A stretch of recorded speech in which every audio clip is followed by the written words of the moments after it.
Ooh, it's magical. It's the season of magic coming to you, which is why we picked a magical class to tell you about. For the people who bother to watch the forums, yes, it's a dark elf class. At last they go. It's the Sorceress. She's sexy. She's a dark elf. She's got pointy ears. She wears dresses, high cut at the thigh. She's got a big stick.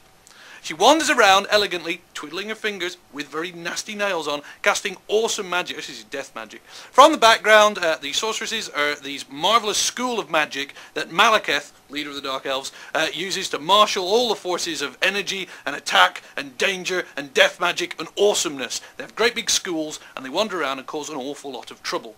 In fact, when we sent off for the artwork to be done, we told them all this and we wrote it all down, and our artist produced kick-ass material. It was absolutely beautiful. We should have some samples somewhere appearing around me if we got approval. They were so great, we just missed one detail. I hadn't bothered to say, actually, they're very, very girly. And so when they came back, we had some boy sorcerers.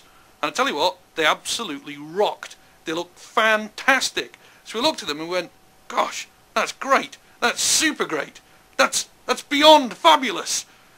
And then we thought, are we allowed them? So we went back, looked in the history, and we are! That's the beauty of doing a game like this.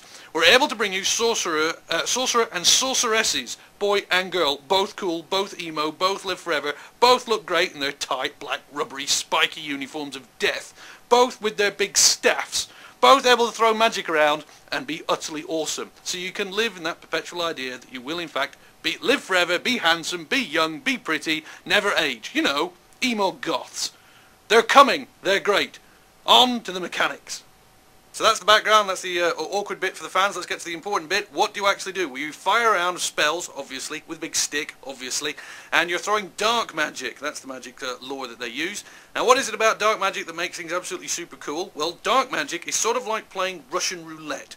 You start with one bullet in your gun, firing a dark magic spell, and you go boom and kill people. All got great names, chill wind, stuff like that. The more dark magic you use, effectively, the more bullets you're putting in your Russian roulette gun. The more chance you have of blowing yourself to pieces.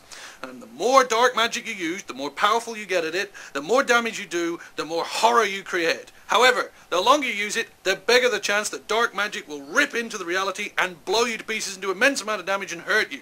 So you're sort of playing a guessing game. Do I keep blowing things up and run the risk of blowing myself up, or do I hold back? Do I wait? Do I allow it to drain away from me and siphon off before I go out for it again? When you're in those twitchy combat moments, you go for it just to kill the big giant, and instead your head explodes. It's chaos, baby. You're going to love it.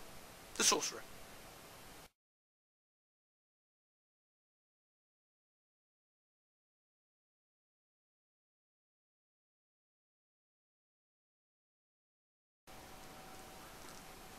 Are we allowed any of those cheap gags? Like a sorcerer's staff's got a knob at the end of it. Anything like that? Or no? Just, so be enthusiastic and sorcery and somehow mention boys. Yeah. Easy job. Yeah, I can explain this to my children. Fine. What did you do today, Dad?